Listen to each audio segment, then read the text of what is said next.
What are Auburn's strengths and weaknesses going into 2025? Will we have a running back by committee approach? And is there actual pathway to the playoff? It's time for another barn takeover. In the world full of podcasts, he's the undisputed heavyweight champion of hot takes, an Auburn sports homer, master of the boog, and message board legend. Get your buttons buttoned and your hats flattened because the Top Button Podcast is about to kick off. And you don't want to miss your courtside seat. Now, here's your host, Charlie Five. Yes, sir. We're back. It's another episode of the Top Button Podcast. I'm your host, Kyle Rush, a.k.a. Charlie Five, and we're ready to get after it. It's one of my favorite times of the week. It's time for a barn takeover where members at thebarnauburn.com submit all of the content questions, and then we break it down and have some fun at the same time. So if you want to get in that action, sign up at thebarnauburn.com. You get $25 off for 2025. So take a $25 off your annual membership and jump in the fun. You can submit your questions. You can just get some of the recruiting info that we have, team info, and just jump in the conversation, jump in the community. It's a lot of fun. Check us out, thebarnauburn.com. Let's jump into it. We got a bunch today, and some of these may take a little bit. So let's jump into it and have some fun. Let's start off one of my favorite names on the barn, Rhett Lashley Burner. What do you think Auburn's biggest strength is heading into next season, and where do they need to improve? So we're talking your basic strengths and weaknesses. Obviously, the easy answer for strengths is going to be Auburn's wide receiver room, which I think Auburn is going to have probably, arguably, the top wide receiver room in the conference and one of the better wide receiver rooms in the country. You're bringing in Eric Singleton Jr. You got Cam Coleman coming back for a sophomore year, Malcolm Simmons, who's been electric, Perry Thompson, who you feel like still you haven't even really scratched the surface on what he can do. Just a lot of stuff, a lot of talent there. And if you can get him the ball, you got a chance to be really, really electric. Keep people off balance and just make this offense a tough offense to defend. So that would easily be the strength. I mean, obviously, you look at. I think the secondary is going to be really strong, especially the front the starting 4 or 5 are going to be really strong. But I'm definitely going to stick with, I think I'm going to go with wide receiver. Definitely your strength. You needs to be your focal point of the offense next year, which that's what Hugh loves to do. So that's going to be that typically ends up being a good thing. Weaknesses is really more of an unknown for me. And I'm not saying I don't know the weaknesses. I'm saying that it doesn't necessarily mean these are going to be weak, but it's just an unknown. And that is, to me, the linebacker room is completely unknown because you just don't have that guy yet. You don't have that guy that sort of you can point to that he's going to be, those two guys are going to be the guys next year. You haven't really seen those dudes yet. You saw a little bit of flashes of Robert Woodyard late in the year. You heard Eugene Asante really praise DJ Barber at the Senior Bowl, talked about how he thinks he could be the next guy in the room. And you got, obviously, DeMarcus Riddick. You got a lot of young guys, but as far as true linebacker play, it's an unknown. So I got to put that there as maybe a quote-unquote weakness just because we don't know. And then the tight end room is going to be interesting just because you lose so many.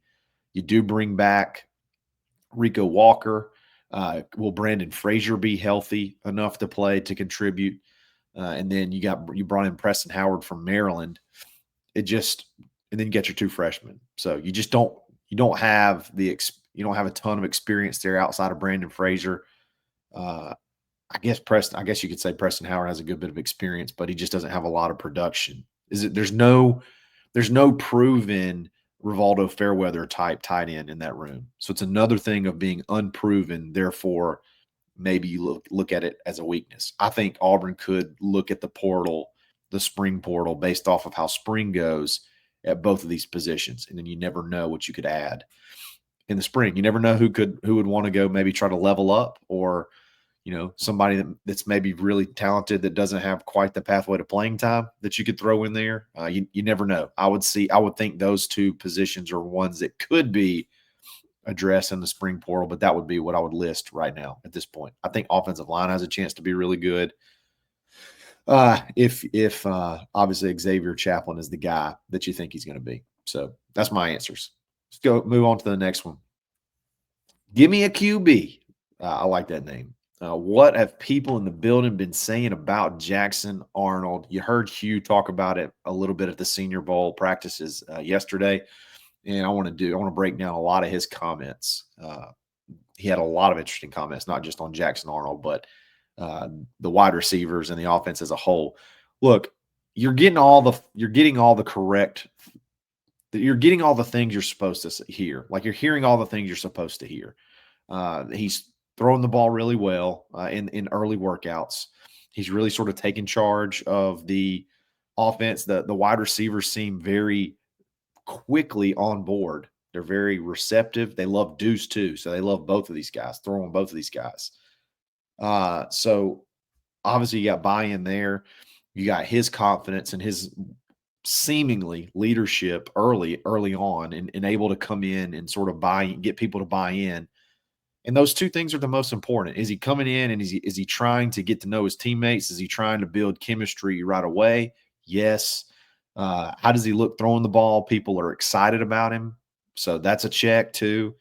And then is he just putting in the work? And it does seem like he's coming in and putting in the work. It's so early. It's hard to know. It's hard to really know anything because they're probably throwing against air. And there's so much hope around him that anything that he does, I'm sure, is going to be amplified by like 100 times. So I would say of the little things that he can do to be checking boxes and doing the right things, he's doing all those right things. So that, again, you'll know more in spring, which starts middle of March. But as far as the stuff you got to do when you come in, he's doing all those things. So not a ton, other than just very impressed with his arm strength. I think that was one thing.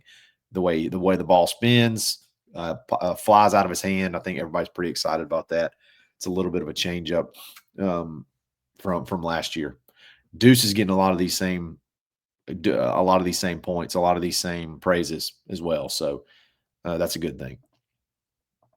Connor Moore, is Alston in line? Damari Alston, is he in line to be running back number 1 this season? I know we'll probably do more of a committee approach, but who do you see getting the most snaps?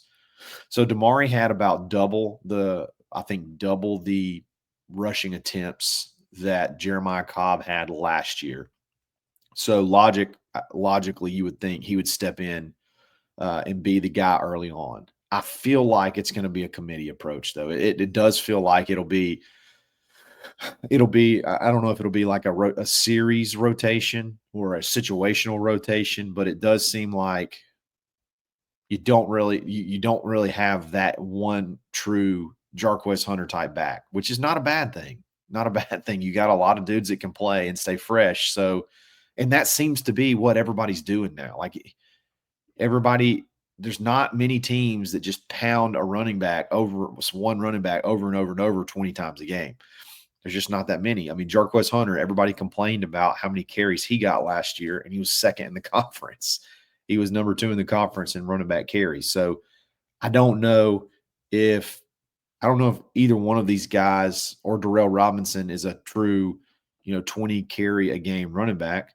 But I think they could easily get, 8 to 10 touches a game each and be very, very effective. So I definitely see a committee approach. I think Alston will go out there first to start off with, just because, I mean, hey, they were all on the team last year, and he got the more carries out of the two. So I think you start with him and just kind of see what happens. But I think combined, when you add all these guys up together, you got some really good weapons. I think that you could be very effective in the run game. Can they get those tough yards when you need them?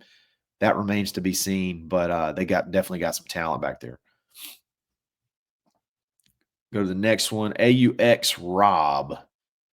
Who would you guess our next 3 or so commits will be in the 2026 class? And do you have any guesses as to a potential time frame for any of them to commit? Boy, that's very specific. So let's just look at A couple of guys who I think may be close, and others have said are close, and some of them depend on what direction Auburn wants to go at certain positions. But Broadnax, he came in on junior day and said he was committing soon, so like within the next 2 or 3 weeks. And I think he wanted to come back to Auburn for spring.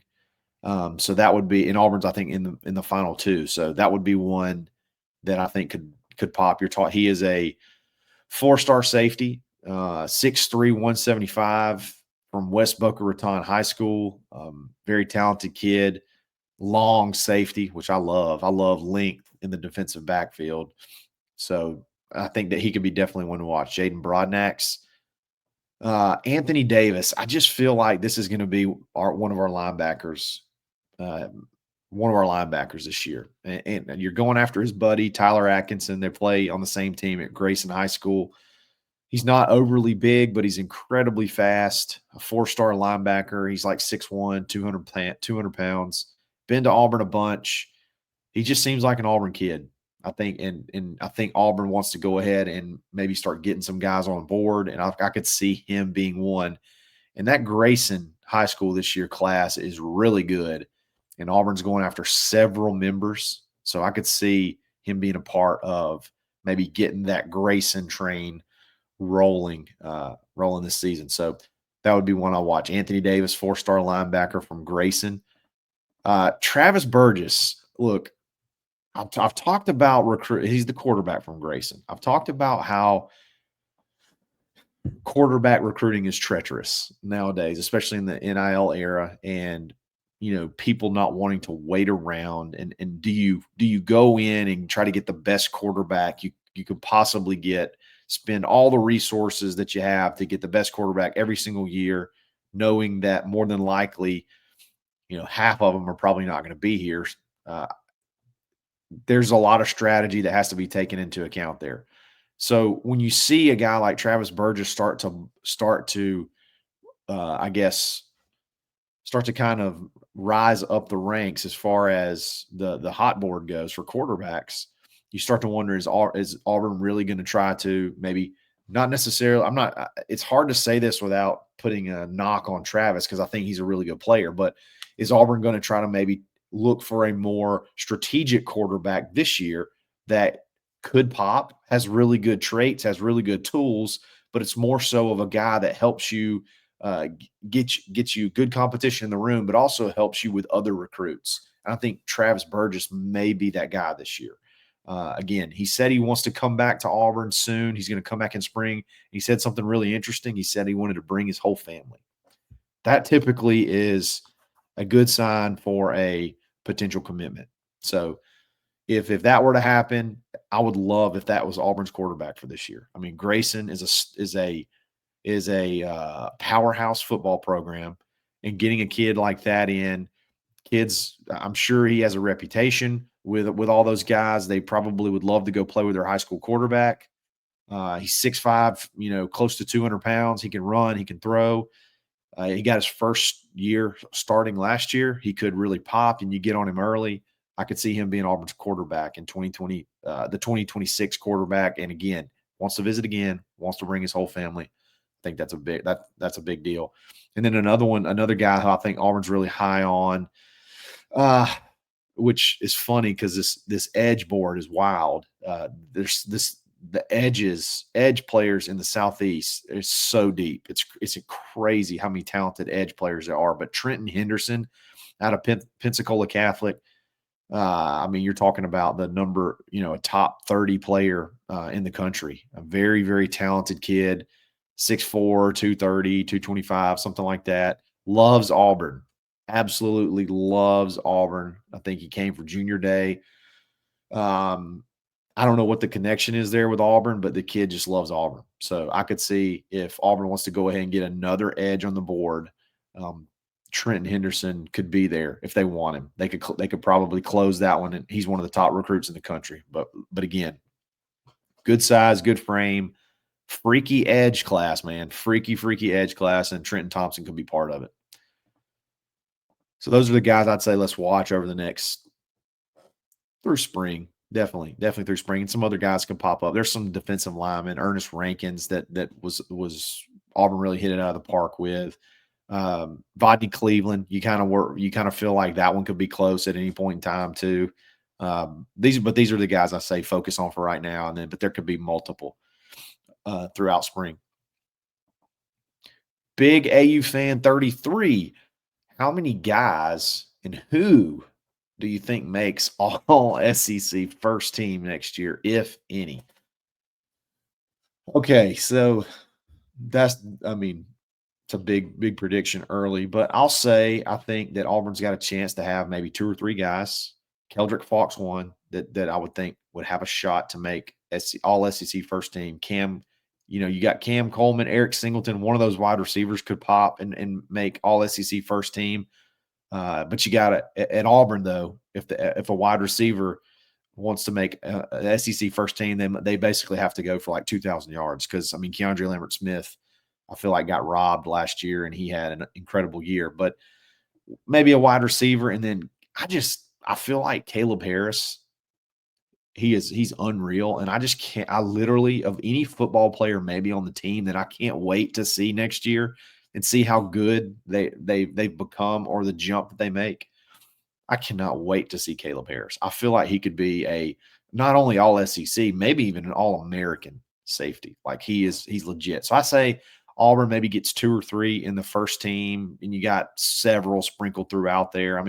Who knows if Xavier Chaplin is the guy, could he be a first team? But I say 2 or 3, and then you got several others sprinkled throughout the second and third teams. But you got, man, the more you think about this roster, on paper, there's some, it's pretty deep. There's some good talent that could make some noise. So the talent seems to be there for sure. Let's go to Toxic Auburn. I like that name too. I'm assuming the plan is to redshirt Deuce, but do you think if the opportunity presents itself, smaller games with huge leads, that we would give him some game reps? Well, I think a lot of this depends on what happens with this redshirt rule. If they go to 5 years of eligibility and throw the red shirt away, that's on the table. Like that could be voted on in June, and then like you don't have red shirts, you just have 5 years of eligibility. If that's the case, I could see a number of opportunities to get Deuce playing time this year. You don't have to worry about just the 4 perfect games. You could have several things for him to do to get him up to speed and help with his development. So that's I think if it doesn't go through, definitely you want a red shirt in, which I think red shirts are silly now because what are the odds Deuce is going to play college football for 5 years? Like you feel like he's going to be if he achieves what his traits, if he achieves the potential of his traits and his abilities, he's going to be a big time, NFL prospect. The odds that he's going to be here for 4 years is going to be silly. Like it's probably, 5 years is probably not going to happen. So what does redshirting really get you? I don't really know what it gains you. He's either going to play in 2 years. He's either going to play year 3 as a junior or a redshirt sophomore. He's probably only going to play 2 years regardless. So I don't even know why we redshirt anymore, to be quite frank. Because with the portal, there's just no chance dudes are going to be here around that long. But I'm curious to see what happens with this ruling. I think you better get him some playing time. You better figure out ways to play him so that you keep him. That's got to be on the back of your mind now when you're managing a roster, unfortunately. Overfront. I love the name. What do you think Auburn's best path to the playoffs is in 2025? How do they thread the needle to make it in? So we saw some teams, maybe 1 or 2, get in at 9-3. So if you're looking at 9-3 minimum to get into the playoffs, if you break Auburn's season into like 3 seasons, if you look at it in like 3 season sections, okay? So like the first one is your opening 3 games. You got at Baylor, at Ball State. At Baylor, Ball State at home, South Alabama at home. You got to go 3-0 there. You got to start off 3-0, or there's just really almost no margin of error. So season one, your opening 3 games, you got to go 3-0. And then you have like this little weird stretch right before, not weird. You got this little stretch right before a bye week where you go at Oklahoma, at Texas A&M. And like both of those are I know Oklahoma lost a ton. But they got some good stuff in the portal. They added John Mateer. They added a new offensive coordinator from Washington State who's really good. Their offense was a lot of fun. You got to go to Norman for the first time. So that's definitely going to be a tough one. And then you got to go to College Station, which oddly enough, we've had some success there. But I feel like you got to split those. You got to win one of those. So you got to go 3-0 to start. You got to split one of those. Then you have a bye week. Then you have a 5-game stretch. You got Georgia, Missouri, Arkansas, Kentucky, and Vanderbilt. Let me break it in. Let's break it into 4 seasons. Okay. So you got Missouri, Arkansas, Kentucky, Vanderbilt.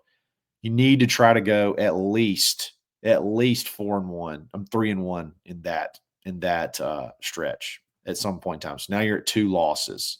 And then you got your 2 home games against Georgia and Alabama. If you split those, that's 9-3. And that gives you at least to be in the shot to win, to make the playoffs. I think that's probably the best route to make the playoffs. And if you win both of those, if you win at Oklahoma and at Texas A&M, I mean, you're 10-2. You win any one of those games, I say that you should, if you go 4-1 or 2-1 or 1-1 in those scenarios, if you win both of those road games, or you go 4-0 in that stretch instead of 3-0, you got a chance. But I say if you go, so just to recap, win your first 3. That'll start you off 3-0. Split Oklahoma and Texas A&M. That gets you to 5-1. Win one of Georgia and Alabama. That gets you to 7-2. And then go 3-1 over that Missouri, Arkansas, Kentucky, at Vanderbilt stretch.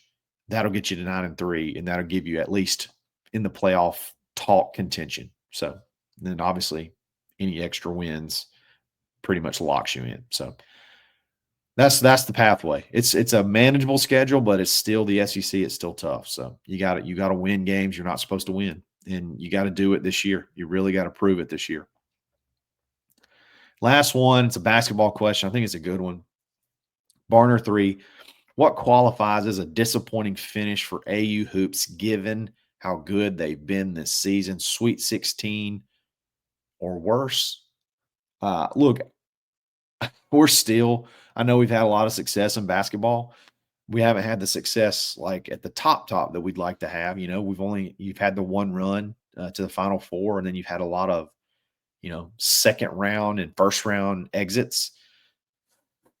I've always felt like if you can get to the point where you're making sweet 16s, it's really a crapshoot after that. So like it's kind of a crapshoot after the Sweet 16 to decide how far you go. Like it could be a late shot here, a late turnover there. Like the tournament's so crazy, and crazy things happen. To me, anything, if you get to the Sweet 16, I'm happy with how the season goes. And then to me, it's just like bonus after that. And I think that's probably fair for most big basketball teams. Like get to the Sweet 16, and then, whatever happens after that happens. Let's go try to win it all. But man, the Sweet 16 it's hard to get there. It's hard to get there. If Auburn's the number 1 overall seed, you would think you could get to the Sweet 16 fairly easy. You'd play a 16 and probably an 8 or a 9. And then you'd get a chance to, get a chance to advance. You can play another, very beatable seed. So there's a decent pathway to the Elite 8.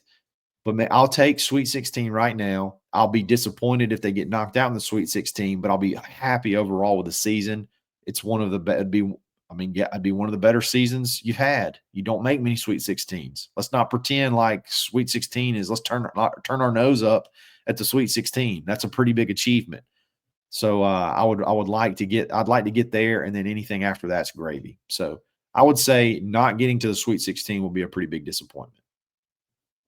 for sure. Definitely with this team. I mean, I felt like last year's team should have easily gotten to the Sweet 16. You had the weird thing happen with Chad in the first game, and then everything seemed to go wrong. But that's how the tournament plays, man. That's how the tournament works. So got to get to the Sweet 16. I think that I would call that a successful season, and then anything after the Sweet 16 would be gravy. So I feel like that's, if we're a Sweet 16 basketball team, like that's the greatest thing ever. If you're able to be a Sweet 16 caliber basketball team year in and year out, that's incredible. That's where you want to be. So that's what I'm pulling for this season. And then again, we're throwing a party, anything after that. How about that? So guys, another great barn takeover. Great questions. Hope you enjoyed it. We'll be back again soon. We'll do it again next week, same time. So make sure you stay tuned for that. We'll be back again tomorrow. We got so much content dropping today. We got a basketball reaction coming up with me and Zepp. You have a film breakdown, another barn film room on Omar Mabson, the new commit.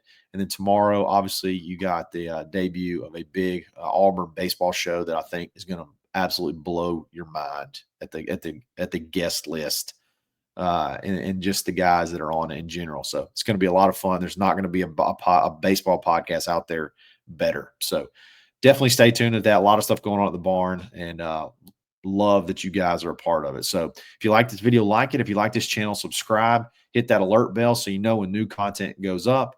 Follow me on Twitter, _Charlie_5. We'll be back every single day. It's another episode of the Top Button Podcast. Stay buttoned. Thanks for listening, and drive home safely.